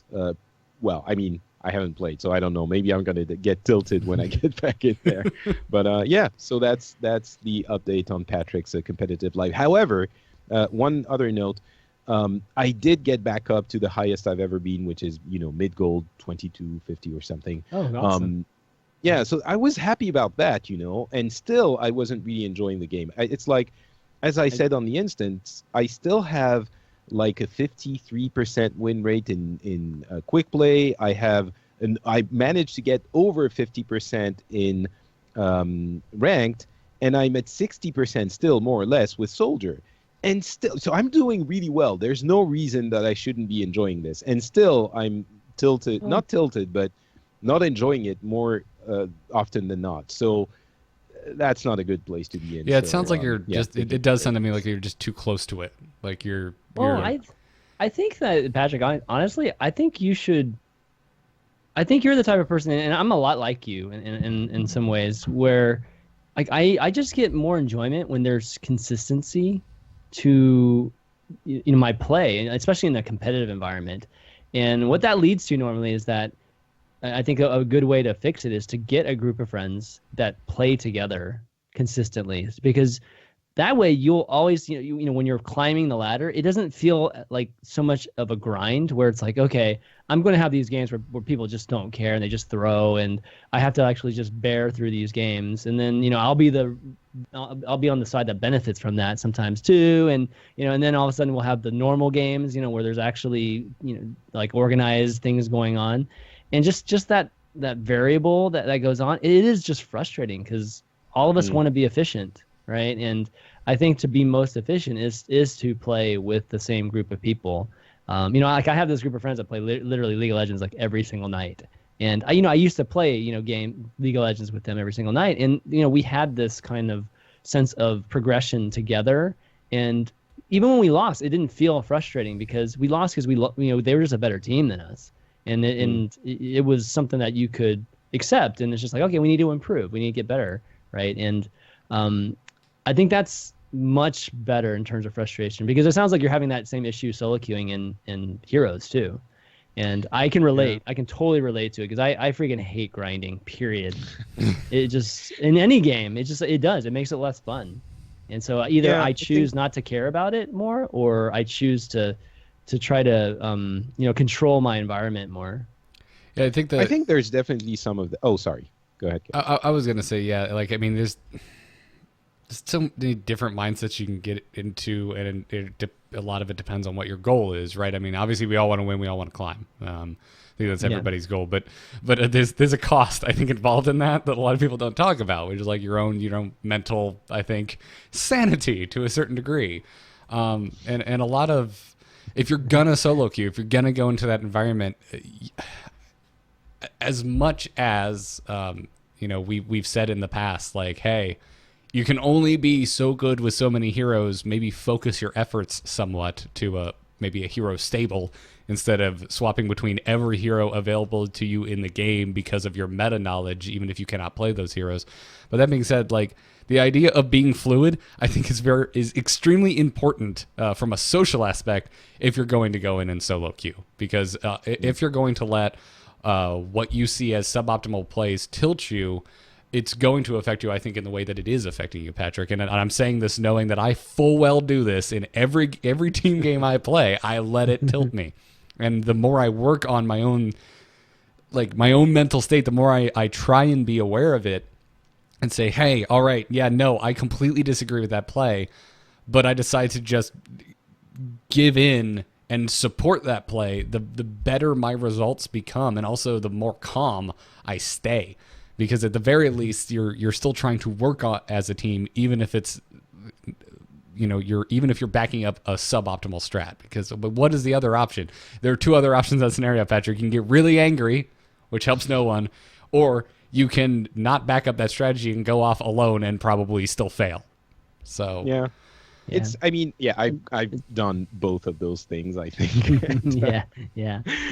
And so I had, this kind of pride that I wanted to make it solo queuing, which I did. I mean, everything I've done until now, it's been solo queue. And it's been, as I said, I've been on the whole relatively successful, but there's definitely some adjustment in mood and expectations and methods, or just, I've been into it so much. Like after the show a couple of weeks ago, we went in and played 3 games, horrendous games that we lost terribly. Those are the worst games I've played in recent memory. Yeah. It was, I don't know what happened, but it was horrible. And I think I dipped back into silver at that point. So I had to be very, very focused to get back up to mid gold. And it was possible. I mean, I did it. But anyway, so this is where I am now. I don't know how much more I'm going to play in Season 3. We'll see. I'm sort of happy that I'm back in mid-gold. Maybe I'll... and I'm not so far from the, getting up to high gold and have... But anyway, we'll see. I'm realizing that it's not just a skill ceiling at silver, and then once you master this, you're good, and you're going to keep progressing forever. There are skill ceilings at every level of play, and you have to learn new things, and I want to keep progressing, but I guess I'm letting go of the idea that I'm going to learn in 3 weeks everything there is to know about this game and be as good as people who have been playing for, 10 years of FPS. So, that's where I am now. Yeah. I think you're reaching some positive personal realizations. Just make sure you're having fun. I mean, that's the number one thing, right? I mean, and being competitive sometimes, I don't know. As I've gotten older, I feel like just the competitive environment is a different thing. Just ladders in general, and then we can say this for another episode, but I think just the general ladder system right now isn't necessarily conducive for a group type of feel, like social type of environment, because it's a very solitude type of feel, and that goes for all games, not even just Overwatch, just the general ladder model. But again, that's a big old discussion that we can save for another time. We can, I mean, we talked about this at length on the instance, and one of the things I mentioned was that for all its faults, Hearthstone does this really well because it funnels everyone in the competitive aspect. So when you reach, rank 15, 12, 10, you're really better than a lot of the people. But in Overwatch, a lot of people are only playing quick play. So when it tells you you're gold or whatever, you feel like you're below average for the player base, but really you're below average for the people who are so dedicated that they want to go and play competitive. Whereas the entire stable of Overwatch players in the world is much, much larger, and you're probably better than a lot of them. That's how I, getting myself to sleep at night thinking I'm better than the people who play quick play, I guess. Well, at the risk of making this slightly longer even than the show already is, there's a discussion here I would like to have. And if Chris, you made me think of it because you're at the end of the day, we should be having fun, right? Why are you playing the game if you're not having absolutely. fun? And what's been making me think of this, and I'm going to invoke a negative iTunes review that I saw recently about this very show, and I wanted to be very clear that I'm not shaming this reviewer or anything. I actually agree with a lot of the points they brought up. They were saying they didn't like the show for multiple aspects. One of the big ones was it seemed like they were unhappy with the kind of casual focus of Overwatchers. Oh yeah. And this an easy way, and this is how I've been for a lot of my life, is dismissive and be like, well, it just isn't the show for you. Go listen to another show. And it sounds like it's what this person is doing, because they brought up your other show, Chanman, the overview. They also brought up Omnic Lab, which is, I think, a fantastic Overwatch podcast. Actually, a friend of the show, Rob May, is a host over there. He's a fantastic guy. They do really good work over there, and I'm actually going to recommend you go and listen to them in an answer to an emailer later in this episode. Spoiler alert, you should go listen to Omnic Lab. But my belief has always been, what I'm going to say two things. One, I totally agree with you. We are a casual show. And I understand your frustration in that regard. But I've always been of the belief that at the end of the day, as you said, Chris, you should be having fun. You're probably playing games because you enjoy them. And more so, another level up from that, I think there is absolutely a place in this world and in this community for extremely passionate casual players. And Overwatch absolutely, I think, exemplifies that. So Patrick, like, if you find I think I can tie this back into your discussion, saying, like, if you find yourself burnout, take a break. And you don't even have to take a break outside of Overwatch. You can keep playing Overwatch and take a break from competitive. And it's about that door is about to get kicked so wide open by a Reinhardt-sized boot when this new custom game features hit the live game, and we can go and find servers with these custom game rules. So to me, I just say, this is the player that I am. I'm a casual player of Overwatch. I don't have aspirations to go and be a professional player. I want to be as good as I can be for the amount of time that I do have to play the game, and I want to follow it closely because I love the game Overwatch, and I love the games that Blizzard puts out. So, I guess what I would say is different strokes for different folks. Very good summary. Yeah, no, I agree. I think, let's not extend it much further than that. But ultimately, yeah, my issue was, even in quick play, I was not enjoying it anymore. And that's when I stopped and, took a couple of steps back and thought, whoa, okay, this is not the way I want to be living my life. I have to rethink that, first world problems. Right? If you're doing it for fun, make sure you're having fun. Even I mean, even another step beyond that. I mean, even like what I do when I get frustrated is I play mystery heroes, because, I don't even have that expectation. I'm going to, I have this expectation it's going to be unfair just naturally, right? Because you never know what heroes everybody gets. So you don't know in what dark place I was. I tried mystery heroes as well, and I was still not happy about it. So that's how bad it got. Yeah, break is good then. Yeah, just take a break. When you're turning into Reaper, a break is like very, very good. Yeah. If you place bronze in heroes, go play that, because you will see a new level of oh my god, what the hell are you doing? And then you'll come back to Overwatch and you'll be thankful for the level of coordination you are seeing. I'll do that. All right, very quick other strategy point before we move on. I did, before I quit, I did start do a few other games after our disastrous series, and I realized one thing, which is we talked about targeting Pharahs, I think previous episode or the one before, and that it was not as easy as people thought. But then I tried to improve my aim for this action specifically, and I figured I've never tried different crosshairs, but I figured maybe I'm going to try it. I always thought like, I'm not a pro. I don't care about all of those things. This is like pushing it. But turns out trying different crosshairs might actually improve your aiming significantly. At least it did for me. I was so much more efficient against Pharahs, flying all the way, 15 kilometers away in the air. I started using the dot crosshair. Some people prefer the short crosshairs, but yeah, just a tip. If you feel you're not managing to aim well enough for some reason, just try the different crosshairs. It might help out. That's funny, because I recently was doing the same thing, Patrick. Like literally going through each character and figuring out what crosshair was most efficient for me. And no, I think that the dot and the circle, I've been going a lot more towards the dot and the circle for all the hit scan characters versus the crosshair. And it's been working out great. Like you said, McCree and Soldier and any of those that are really good against Pharah. It's been awesome being able to use the dot. The only issue I have with just is picking the color. Like I haven't still figured out what color is perfect, and doesn't just get drowned out by all the colors that are Overwatch, because it is a very colorful game. So having to find a color that stands out, with all of that color overload at times, it can be tough, because I do lose the pointer sometimes, like in a lot of close battles and things like that. Yeah, it does happen. But I mean, different people will like different ones, but just go try them out. Yeah, it makes a big difference. Definitely will make it a little more efficient for everybody. I personally haven't tried this, and I will go because, again, alluding to future emails we're about to read, I think I'm definitely leaving this episode about to go and tweak my settings a lot.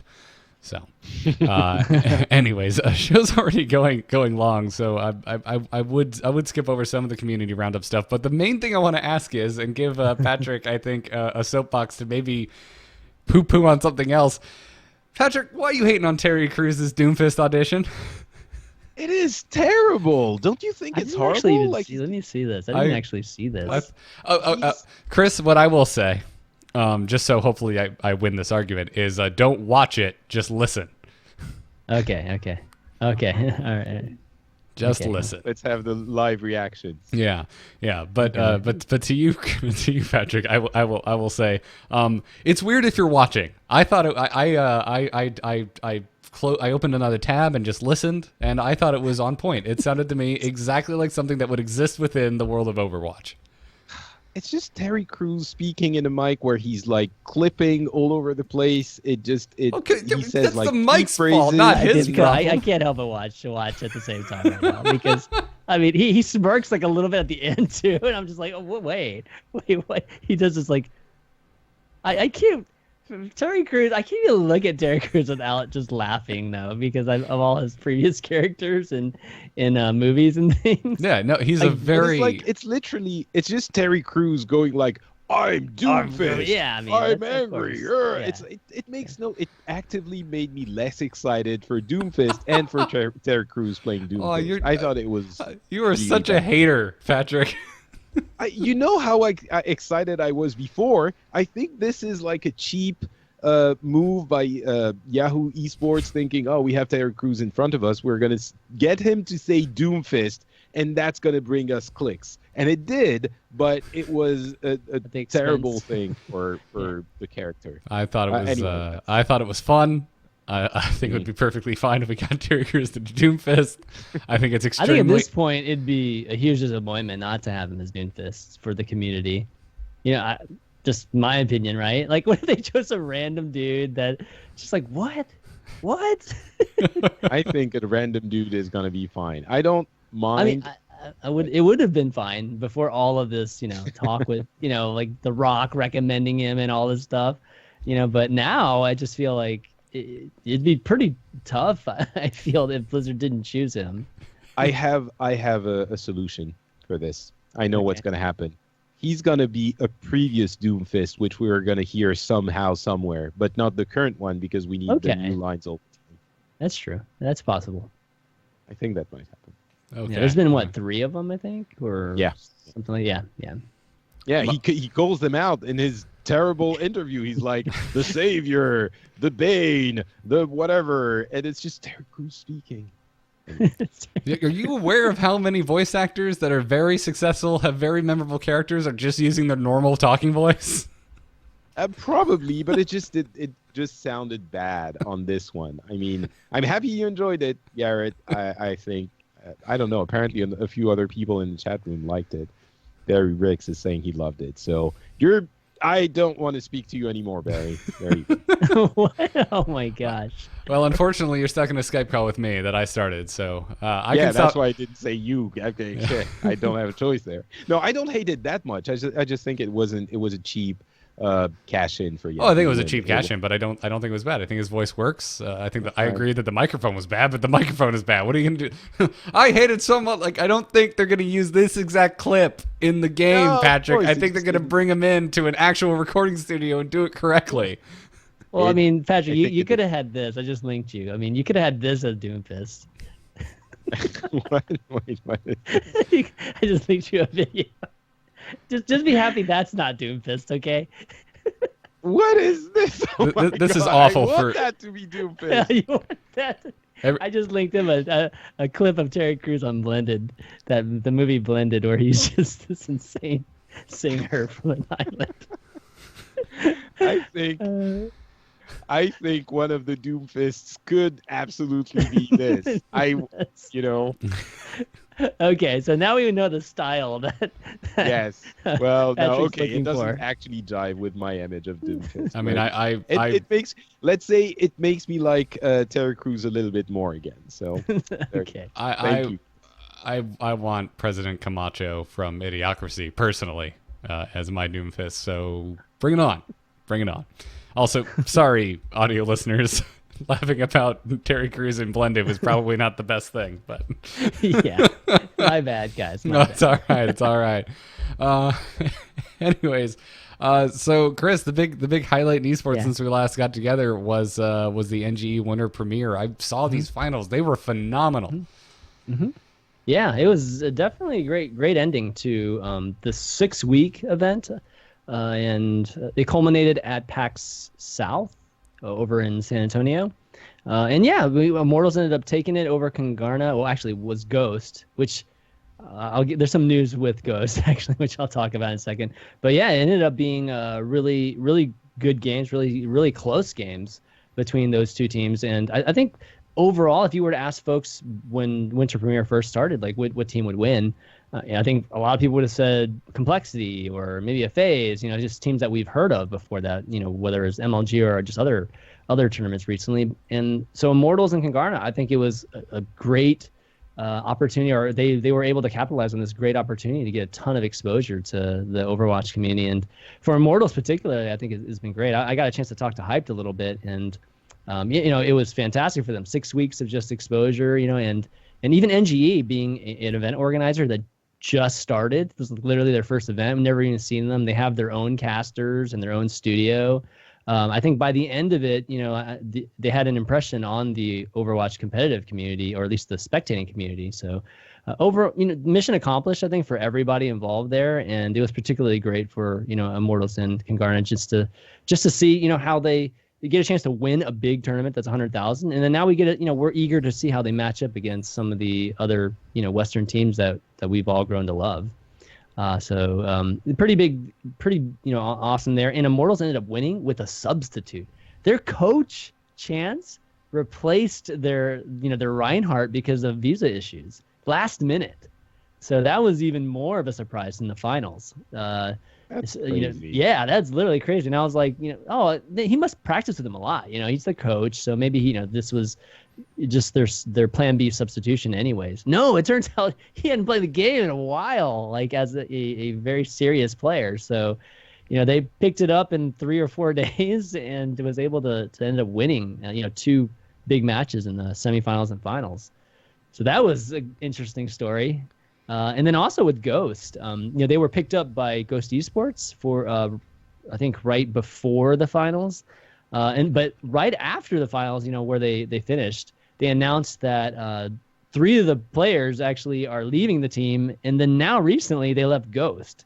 So lots of crazy swapping going on there. There's some rumors that maybe TSM might pick up Congarna. I don't know, but it was just really surprising. Literally right after their the NGE, all these crazy changes. So Overwatch esports right now, man, it's just it's a little bit in array, disarray, and just teams still trying to figure out what to do. Outside of that, esports has been pretty quiet. Apex has been going on. There's a lot of matches to report there. The Western teams haven't really played in the last 2 weeks, so I don't really want to go through all the the Korean teams until we get a little bit further into the rounds. But you can definitely check out all those out on OGN Global, twitch.tv/OGN Global if you want to check out any of those VODs. But overall, everybody's just really eager to hear about the Overwatch League. We talked about it last 2 weeks, and it's just more and more of that. People still not knowing. It goes from players to team owners to whatever. Nobody knows yet, and it's already February, so I don't know. A lot of people are getting antsy. Yeah, are we I'm assuming this point, like the finals aren't gonna be at BlizzCon. Like we're gonna switch it up like Hearthstone. Like it would be surprising at this point. I think this late in the year, having not even heard anything, because when we hear it, there's still gonna be time before it actually starts. Like yeah, I mean, I'd be surprised. Q3 and 4, I believe, is what was originally being talked about, or at least around rumored or whatnot. That's what they were gonna, that was gonna be a season. It was gonna be 2 quarters. So we still have time from that regard, but you think they would announce it in Q1, things get ready, or at least everybody's getting ready to, just for whatever setups and whatever cities, in Q2, and then have the actual league happen in Q3 and 4. But I think you're right. I don't think the finals for the Overwatch League will be at BlizzCon. I think they'll have a World Cup again. I'd be really surprised if they didn't try that, given that it's just more of a fun event. I mean, I think they're going to go for more competitive, like a true representation of who the best country is, or who has the best Overwatch team country wise. But it's still more of a fun type of thing, and I think it fits the BlizzCon environment really, really well, given how successful it was last time. Yeah. And I mean, we have folks in chat room say that they've checked out on Overwatch esports, waiting for what's happening with the Overwatch League, and I'm sure weird, that there are more than just in our chat room doing that. That being said, I mean, viewership is still really good for the tournaments that are happening, so I can't wait to see what the heck is going to happen when it's the official Blizzard one. Well, so I don't know if they're really. I wouldn't say that they're necessarily really good right now, because there's been some failed opportunities at trying to get, I think, just great viewership, and it started with like MLG. Like we had a great summer, summer, early fall. We had like Atlantic Showdown, and then it led into E-League, and all those things were just like leapfrogging each other, in terms of viewership. And then we got to BlizzCon, we had like 200,000 people watching, right? World Cup. So since then, I feel like it's been some not blown opportunities, but we haven't continued the momentum, even though we've had these great productions. But whether it was a different time zone with OGN, or it's MLG that was broadcasting on YouTube and not Twitch, and little small events here, and like NGE just not being a big name organizer, we haven't gotten that 50 to 100,000, just that you would think maybe we could do right now, or at least on a consistent fashion.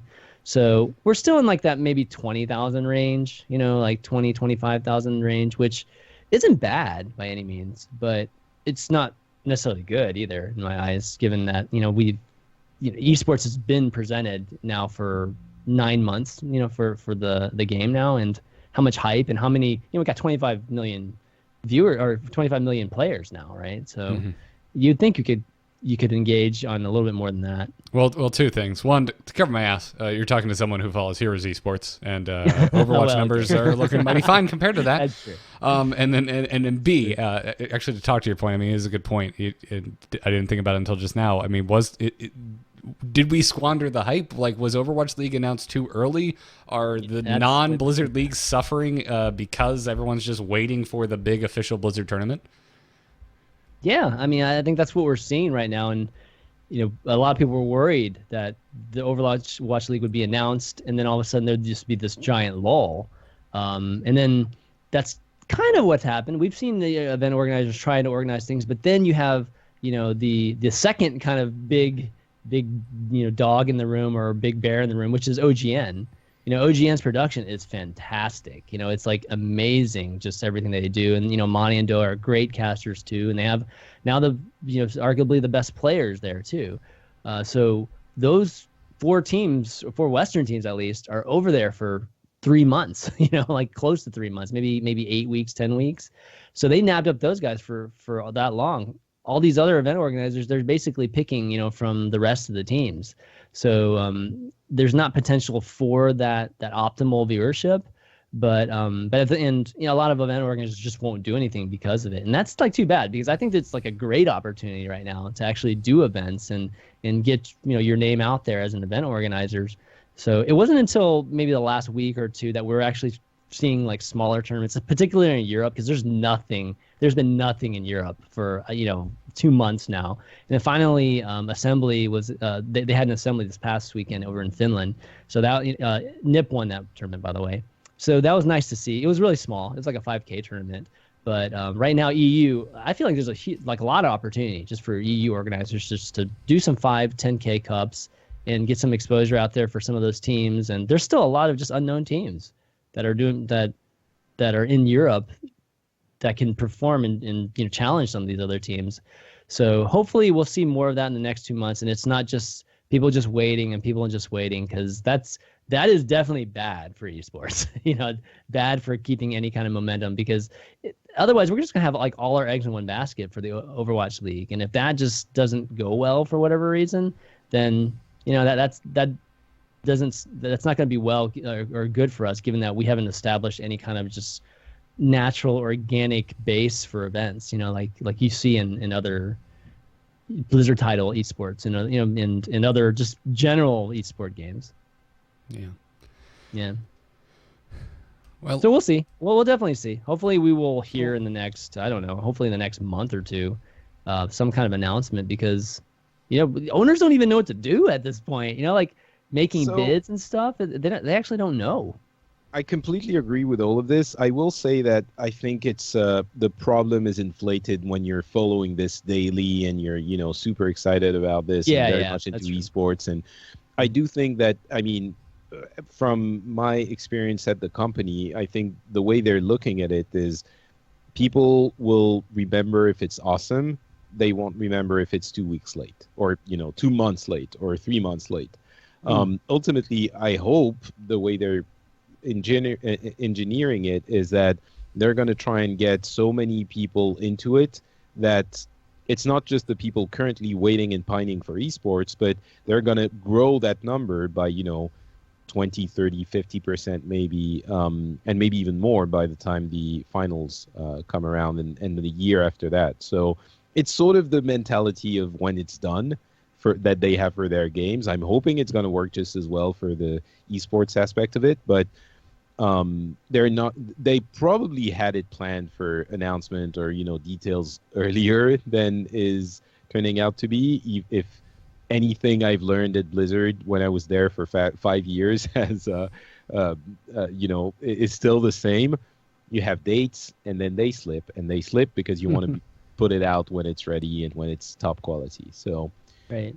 My hope is that we're now seeing the negative aspects of this, but the positive aspects are going to be that a lot more people will get into it, and once we're 6 months into it, we'll forget about that lull period that was a little bit too long. Yeah, I think we have time. I think the point at which I feel like you don't want to miss out on is whenever we reach that peak of growth, in players, in Overwatch players, and it's still climbing. So, definitely still have time before we engage, like fully engage in esport, because esport is the thing, in my opinion, that keeps the longevity of games. Like right now on Overwatch and our Overwatch, the subreddit, we still just see lots of clips and lots of fun content, that sort of thing.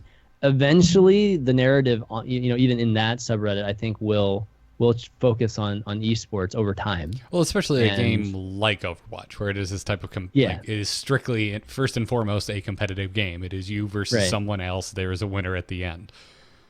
There's plenty of other games that have longevity outside of esports, but that's through things like expansions and added content and whatnot. And Overwatch has that, but not to the same degree as games that have different game modes. Right. So we've got time. I'm not like worried or anything like that, but just the general environment is everybody is just really antsy just to hear the specifics on it. Yeah. It's been really, really good. It's been almost bizarre, right? Especially with Blizzard Esports. It seems like the hype, we've kind of skipped over the grassroots stage of it. Like it's happening, but no one's. There's not as much hype around it as there has been for Blizzard games in the past, right? Like it's always been like StarCraft comes out and then there's all these grassroots tournaments and then here's the official Blizzard tournament. The same thing happened with Hearthstone.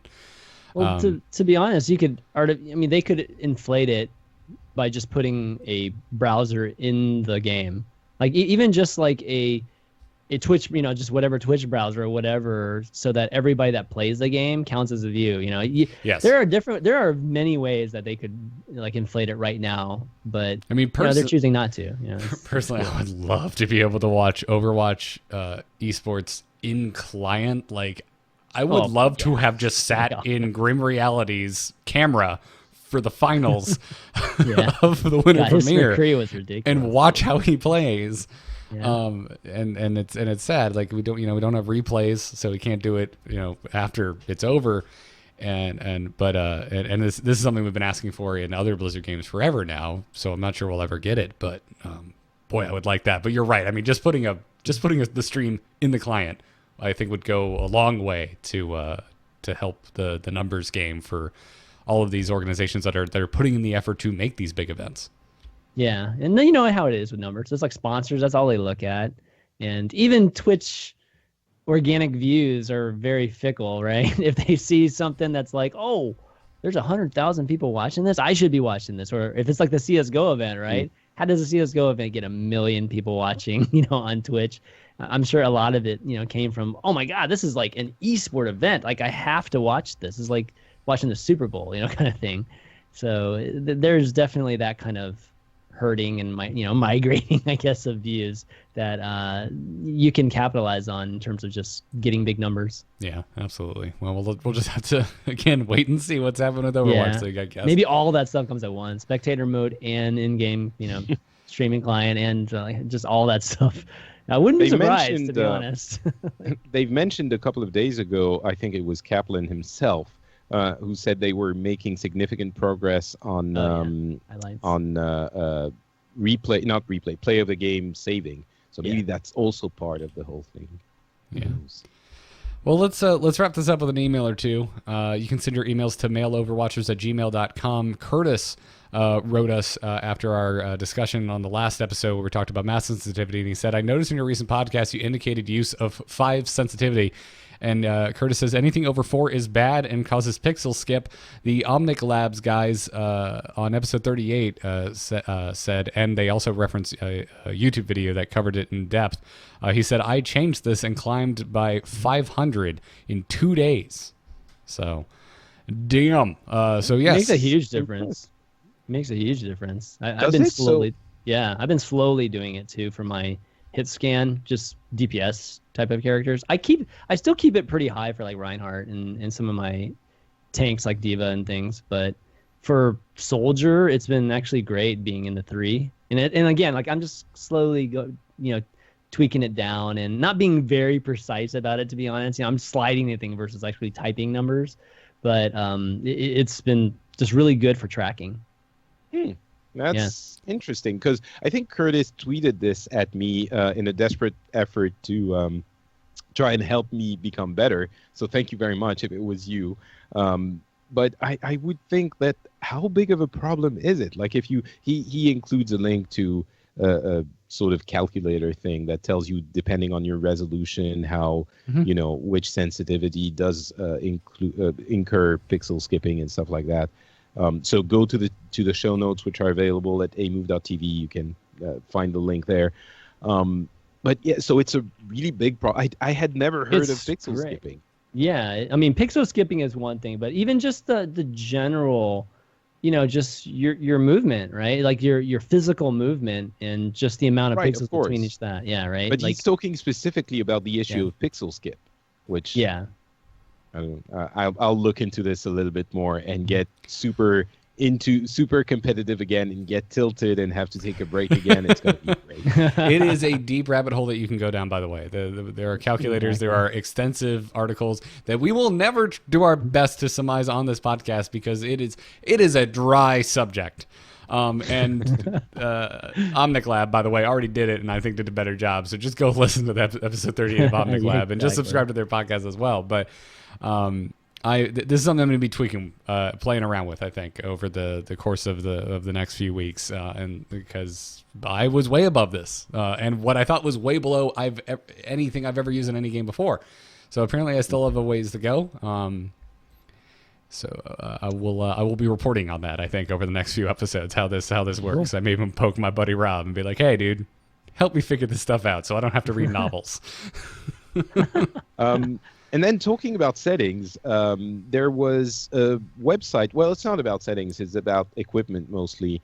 AlphaCast did a video about settings a few days ago, and he mentioned this site, which I had never heard about, called on-winning.com, which lists basically all of the, not all of them, but many of the pro players' settings. So yes, it is about settings to an extent, and hardware. So if you want to know what DPI they play at, what sensitivity they play at, many of them above 4, by the way. So probably, given their resolutions, they do incur pixel skip. So yeah, they're managing 10? Anyway. They're Holy incredible. smokes! Some of these are 10. And they have the hardware as well. So monitor, mouse, keyboard, mouse pad, all of that. So if you go crazy enough and you're like, you want to know like what the pros use so you can use it, and that's going to make you obviously such a good player that you're going to be ranking up immediately when you buy that one mouse that Taimu is using, then go ahead and check out on-winning. I mean, I make fun of it, but it's kind of for someone who doesn't want to try 15 different mice to know which one is good. You just go there, see which people, which mouse is used by lots of people, and you're like, all right, I'll get this one. It will probably be good for me as well. So just go check it out if you're interested. It's on-winning.com. I think the settings are the most interesting thing to me as well, too, because you said it was more about what they're using and less settings. It's both. You can find out exactly what they're using and the exact settings that they're using. So go and take a look. So yeah, again, it's on-winning.com and just click on the Overwatch tab to see exactly what we're talking about, or we have a link in the show notes. We have I found this a rather touching story, and I just wanted to share. It comes to us from listener Vonda, who writes, "Hey guys, my name is Vonda. I am from Hungary, but currently living in Italy, and you have no idea how much you guys cheer my weekdays up when I am stuck in my diploma program and work." Well, I'm glad we do that. Anyway, Vonda writes, "I love Overwatch. I played 14 years of World of Warcraft, and it was so hard to learn how to play Overwatch with its interface and control. Now I am in gold and maining Mercy." Nice. Yay. The story I brought to you is that I spent my Christmas at home because of some family issues. So I locked myself up in my room, played a lot. Emphasis with all caps there. One day I met a nice Anna and Tracer, and apparently I found amazing friends. The Tracer turned out to be a 15-year-old English boy, and the Anna was an Italian boy living a few miles away from me. We climbed the ladder of comp together, and the Anna and I already have met for a beer. That says a lot about the difference between legal drinking age in 15. Oh wait. Well, Anna was the Italian boy. Italian boy. Okay, where the age was not specified. Okay, cool, gotcha. I'm like, whoa. Wow. No, yeah. It's amazing how welcoming the community can be. I also have a Russian, Spanish, Irish, Turkish friends, and my whole Overwatch experience has been something that really filled my life in a way. That's why I'm so thankful to the voice chat. Use voice chat. It's going to bring people around. Thank you for the weekly podcast. I love everything about it, and sometimes I cannot stop giggling on the bus. Your guardian angel, Vanda.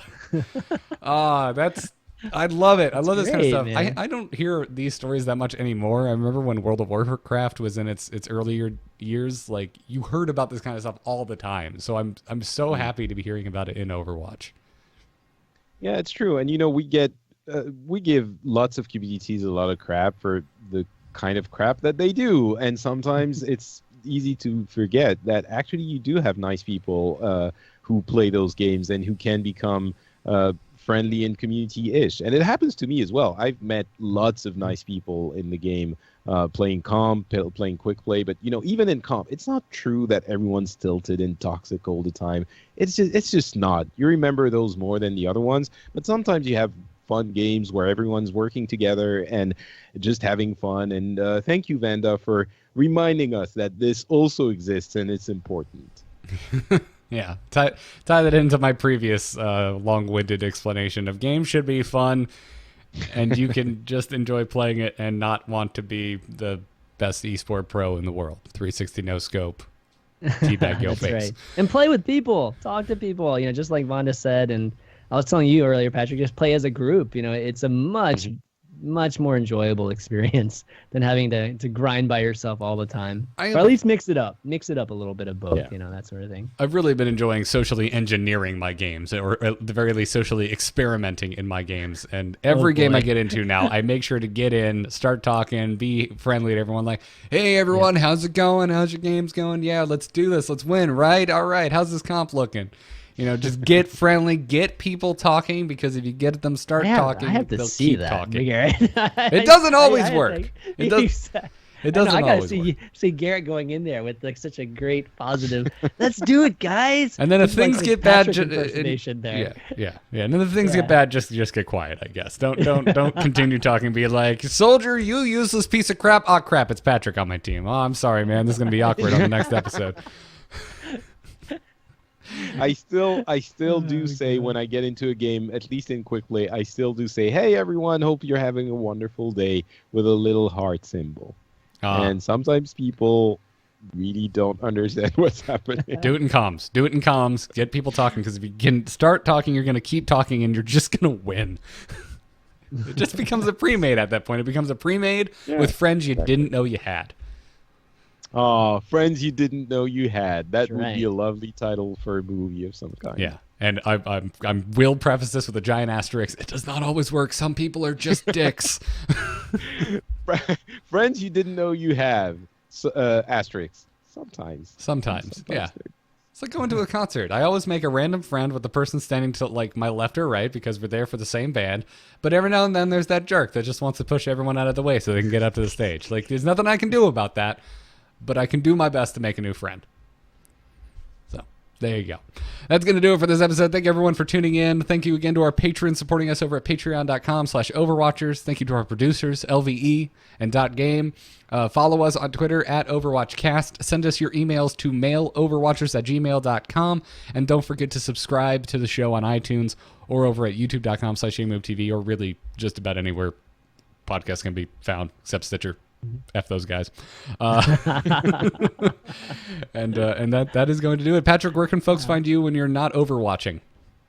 Not Patrick on Twitter and on Facebook. And if you want to listen to other podcasts I do, you can go to FrenchSpin.com and listen to Pixels, a show about gaming news, general gaming news, or The Phileas Club, where we talk about politics and we get people who disagree, put them together in a podcast room, and guess what? We don't yell at one another. We'll listen respectfully and talk about stuff. So it is possible. Go check it out at FrenchSpin.com. The show is called The Phileas Club. Fantastic. You guys must have a field day, like every single day right now. It's been interesting in the past few weeks / months. It's been interesting. Like something every day. Yeah. It's like going into Jurassic Park. On your left, you can find America. Just on display. That's how I feel at the moment. I'm not going to get roped into this. I myself, a lot of coverage. I'm taking a break. A lot of coverage of our political climate in the U.S. right now. I didn't know the Super Bowl could last 4 years for CNN and politics. Just the whole political circle. This is crazy. You know what? The latest episode of the Phileas Club, we actually had two conservative friends of mine, one who's very Christian and one who's very conservative Republican.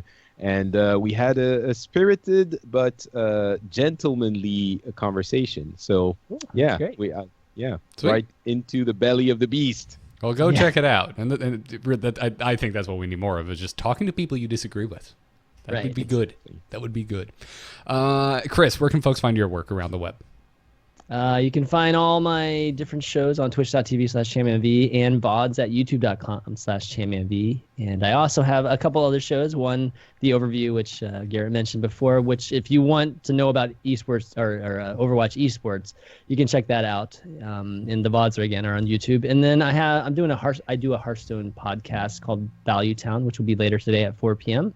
So if you're into Hearthstone, there's a lot to talk about recently. So you can check that out a little bit later. But yeah, that's it for now. Very cool. You can find me around the web at amove.tv. That's where all of the podcasts, including this one, can be found. I'm on Twitter at GarrettArt, and my graphic design portfolio can be found over at nomoonart.com. That will do it. Until next time, good luck, have fun, and be nice to someone who's clearly struggling at the game. Do that. Yeah. Yes. Yeah.